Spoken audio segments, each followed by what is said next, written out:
আজানের সময় কোন কোন কাজ করা নিষেধ? আমরা অনেকে অনেক কাজের কথা বলি, যেমন অনেকে বলে যে আজানের সময় সালাম দেওয়া নিষেধ, আজানের সময় কথা বলা নিষেধ, আজানের সময় অনেকে বলে খাওয়া নিষেধ, অনেকে বলে আজানের সময় মহিলাদের মাথা খালি রাখা নিষেধ। মূলত আজানের সময় এরকম নিষেধ বলতে কোনো নির্দিষ্ট কাজের কথা কোথাও বলা হয় নাই। আজানের সময় একজন ইমানদারের কাজ হবে আজানের জবাব দেওয়া, মুখে মুয়াজ্জিন যা যা বলবে মুয়াজ্জিনের সাথে সাথে তা তা বলা। আল্লাহু আকবার বললে পরে আল্লাহু আকবার বলা। হাইয়া এই সূরাটা পড়লে আল্লাহ আপনার দৃষ্টি শক্তিকে খুলে দিবে।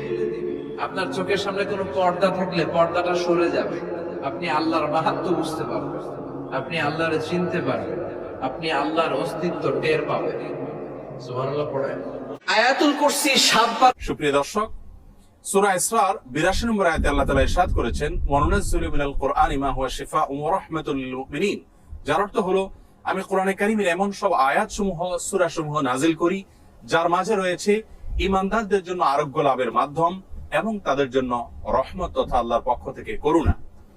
এই আয়াতের ব্যাখ্যা মুফাসসিরদের অনেকেই বলেছেন, এখানে আল্লাহ রাব্বুল আলামিন আত্মিক রোগসমূহ থেকে আরোগ্য লাভের মাধ্যমের কথা বুঝিয়েছেন, অর্থাৎ কোরআনের প্রেসক্রিপশনকে অনুসরণ করার মাধ্যমে মানুষ প্রকৃত মানুষে পরিণত হয়, মানবীয় গুণাবলী অর্জন করে মানুষ আল্লাহর বড় প্রিয় পাত্রে পরিণত হয়। মাহি আহমেদ আপনি লিখেছেন, গর্ব করেন কোন আমল করলে নরমাল ডেলিভারি হবে? যে কোনো নারীরই প্রত্যাশা থাকে যে নরমাল এবং স্বাভাবিকভাবে ডেলিভারি হোক। স্বাভাবিক এবং নরমাল ডেলিভারি হওয়ার জন্য আমরা আল্লাহ তাআলার কাছে দোয়া কবুলের সময়গুলোতে দোয়া করতে পারি। গর্ভবতী মা দোয়া করবেন এবং এরকম পরিস্থিতিতে আল্লাহ তাআলা যেন তার ডেলিভারির বিষয়টিকে সহজ করে দেন, সেজন্য ইস্তেগফার, দুরুদ, তারপরে দোয়া ইউনুস লা ইলাহা ইল্লা আনতা সুবহানাকা ইন্নী কুনতু মিনাজ জালিমিন, এগুলো বেশি বেশি করে পাঠ করবেন। সেই সাথে দান সাদাকা করবেন, কারণ এই সমস্ত আমলের মাধ্যমে কঠিন পরিস্থিতিতে আল্লাহ রাব্বুল আলামিন উত্তরের পথ দেখিয়ে দেন এবং সহজ করে দেন।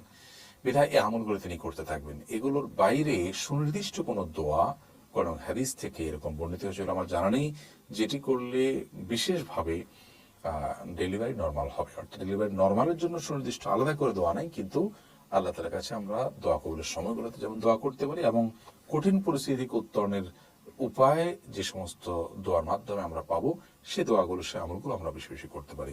সুপ্রিয় দর্শক, সূরা ইসরার 82 নম্বর আয়াতে আল্লাহ তাআলা ইরশাদ করেছেন, ওয়া নুনাজ্জিলু মিনাল কুরআনি মা হুয়া শিফাউন ওয়া রাহমাতুল লিল মুমিনিন। যার অর্থ হলো, আমি কোরআনে কারীমের এমন সব আয়াতসমূহ সূরাসমূহ নাজিল করি যার মাঝে রয়েছে ঈমানদারদের জন্য আরোগ্য লাভের মাধ্যম এবং তাদের জন্য রহমত তথা আল্লাহর পক্ষ থেকে করুণা। এই আয়াতের ব্যাখ্যা মুফাসসিরদের অনেকেই বলেছেন, এখানে আল্লাহ রাব্বুল আলামিন আত্মিক রোগসমূহ থেকে আরোগ্য লাভের মাধ্যমের কথা বুঝিয়েছেন, অর্থাৎ কোরআনের প্রেসক্রিপশনকে অনুসরণ করার মাধ্যমে মানুষ প্রকৃত মানুষে পরিণত হয়, মানবীয় গুণাবলী অর্জন করে মানুষ আল্লাহর বড় প্রিয় পাত্রে পরিণত হয়।